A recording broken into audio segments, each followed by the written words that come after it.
it's a flag that a lot of times I'm asking to the players what kind of country is that, and nobody knows what country. It's a little test question for everybody. Somebody told me Africa, in general. That's close enough, right? I'm not gonna say that's so. About 4 years ago, if I'm not going wrong, I received a phone call. I remember exactly where I was when I received a phone call from a sir with a very strange accent, asking me for training. That's great, new players from a South African gentleman, because his daughter wanted to get better, and she started very late playing. What age did you start? I started playing when I was 11. 11, so pretty late. Mm-hmm. Usually they start 4 or 5, right? And I remember, no problem. So I remember the first training with such a strong presence, a strong girl with almost zero specific skills, right? Mm-hmm. So we started pretty much almost from zero.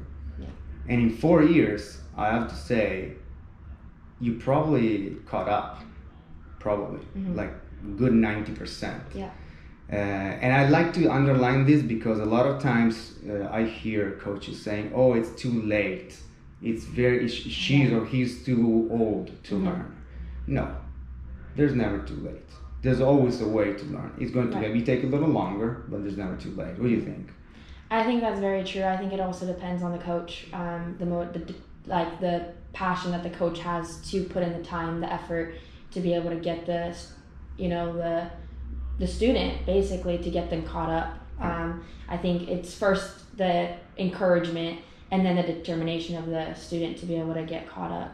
And I will add to that that from the very first moment you were completely open to learn anything. You were like a sponge, so you just wanted really to learn everything. Mm-hmm. And that really made my job a lot easier because then you really learn. We broke all habits and we built new habits. Yeah, that was probably the difficult part. That was the difficult part, yeah. And then from there, we built up new skills and over that and new knowledge about the game. We chat a lot of times about the game in general. So I always liked this deep trust that you had in me. And so I always had trust in you that you could catch up. Very hardworking player. You barely miss any days of training in 4 years. I don't remember you missing any training unless you were maybe out with your family on vacation, right? Are you ready to warm up for a warm up? Yeah, of course. Okay. Name? Linique Bauer. Favorite number? 10. Your favorite sport? Soccer. Your second favorite sport? Probably rugby. Your favorite activity out of soccer? Tennis. Tennis? I didn't know this. Your favorite player? Ooh, Dunn. Okay. Let's see how much you know here. Name 3 famous professional clubs. Why you set me up like this? I don't know any. Big problems with girls soccer. So no professional clubs? No. Okay. I will ask you the next one. I don't know though. Name 3 famous professional Italian clubs. I know they're all good. Not even my favorite, my club. You've mentioned it multiple times, but. Name 3 famous professional players. Can be women or men. Okay, Dunn, Messi. Probably. I'm trying to think of good women players. Let's go with like Ronaldo. Oh, okay. But I want to give good women. There's multiple women. The whole U.S. women's team is amazing. Favorite school subject or college subject? Probably right now marine science. Okay. Favorite music genre or genres? The 80s. Oh, okay. Do you speak any other language? Yes, Afrikaans. Afrikaans, that is the language of South Africa, right? Yes, one of the 11 official languages. Okay. Do you know any Italian words? No, you should teach Would me. you like me to teach you any Italian words? Please. What word would you like me to teach you? Teach me determination. Ooh, that's very close. Okay. Determinazione. Nazione. Determinazione. Determinazione. Okay, that's close enough. I'm not going to keep practicing that one. Okay, are you warmed up? Yes. Perfect.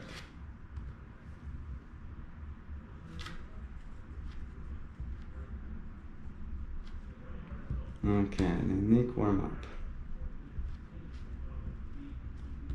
I like you as determination. Something I can apply.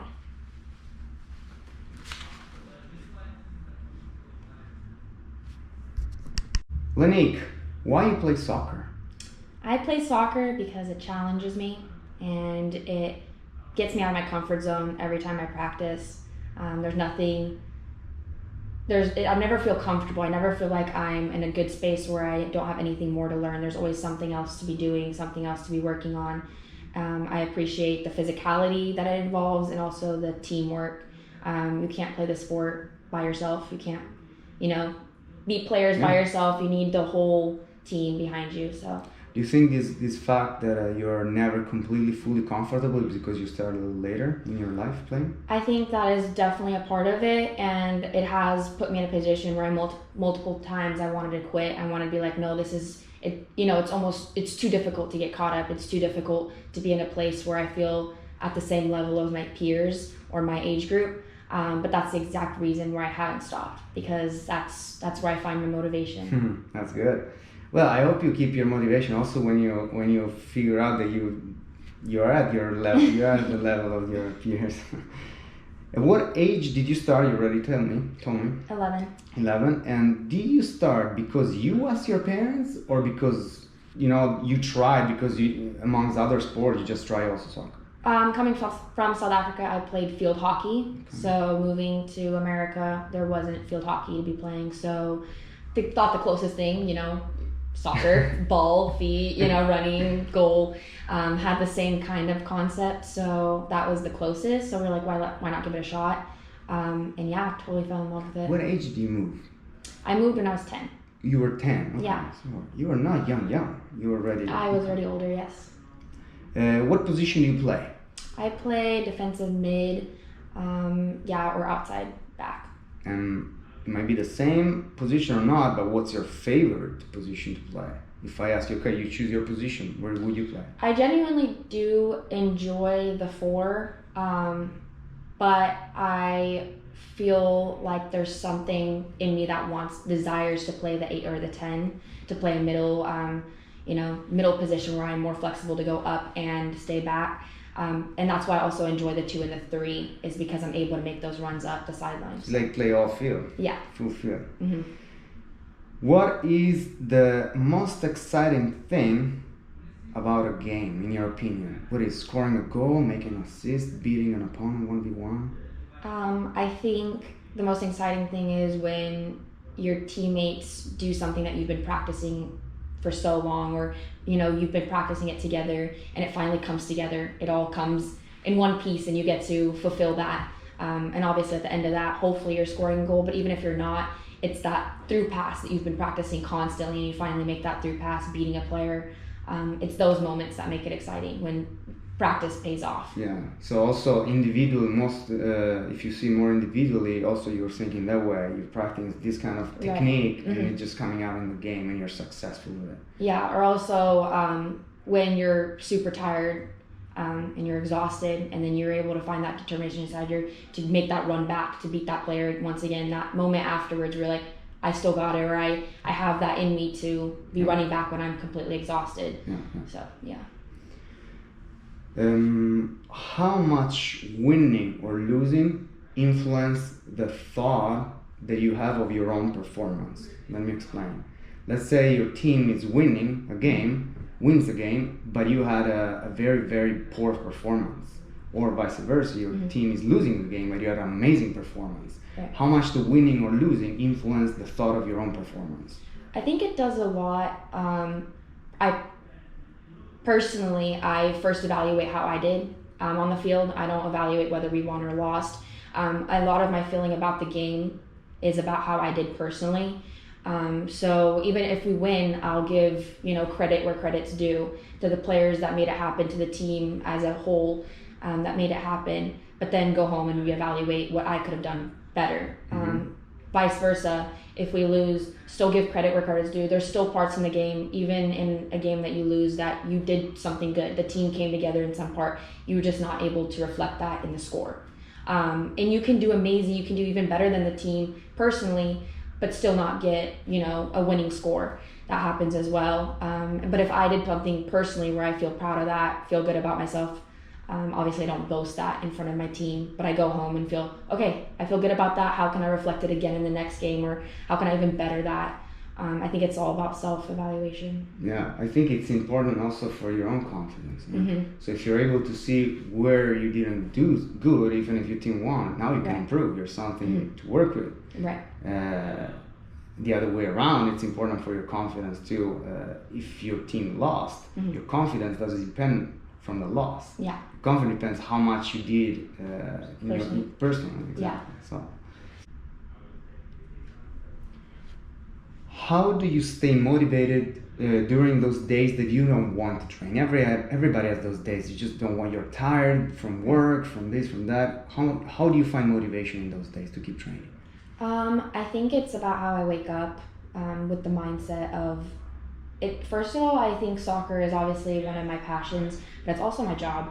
I consider it a part of like doing homework, or it's I have to put in time for it every day. It's not really a choice. If I want to, do better, some days it doesn't feel like a job, but then other days you have to encourage yourself to be like, no, this is a part of what you do during the day. You don't get a choice whether you want to go practice or not. The other part of that is surrounding myself with people who encourage me. My father is a big part of that, encouraging me to constantly practicing and finding ways to make it not feel, like a burden or anything like that. So I think it's just finding a way to feel good about practice, feel good about it, and work on things that may not be so easy, but find good in it. The other part is it doesn't happen often. Most of the time it feels good to be going out, gets your mind off of things. Yeah. Soccer is a way for me to escape reality rather than feeling like a burden. That was my question to you. I remember when I was playing that even in those days that I didn't want to go, after I was so happy that I did go, and I did, because my head was so light and so I was so relaxed after. No matter what was a good or bad practice, just was good for me, for my body and for my head. And sometimes you just have to force yourself. Sometimes you just have to be like, you have to be hard on yourself and be like, no, get up and go do it. One of my old coaches used to tell me that those days make the difference in your career. It's not the days that you're fresh and rest and you want to go motivated. In the game, there are moments that you want to be done, or you're in struggle, and you still have to deal with it. You push through. Exactly. So those days are going to make the difference in your career. And those are the moments you also remember looking back. You're like, those are the days where I felt I had most improvement. Was you push through. Yeah. Are you a student of the game, or you just play the game? Let me explain. Are you one of those players that, hey coach, you tell me what to do, I'll do it? Or you, on your time, you watch games, you kind of study, you ask questions, you want to understand? What kind of player are you? I'm definitely the type of player to be watching a game while doing homework. I'm definitely the one to get distracted and constantly watching the game. But you don't know the name of the players though. You have to learn the name. Yeah, I need to learn the name of the players, but I feel like you can gain no matter if you know the player or not. I agree. So yeah, I'm constantly watching, even just college soccer, kind of looking at the players in my position. Interested in what are they doing that I can be improving. What is something that I want to try on the field next. And so then in practice, I get homework done quickly so I can go outside and try that trick that they did, or whatever it was that excited me. Yeah, and I can add to that you are definitely a student. We spend so much time talking about the game, where you ask question, and the moment that you ask me a question, I'm happy to tell you my opinion, because then it's my ideas. The moment I explain to you, I explain to myself, and I clarify to myself, oh, okay, I have these ideas. It's very interesting. It's not one way. it's exchange of information and ideas. I remember when I asked you how to play midfield, because that was one of the positions I want to try really bad, and I want to try for my team, my club team.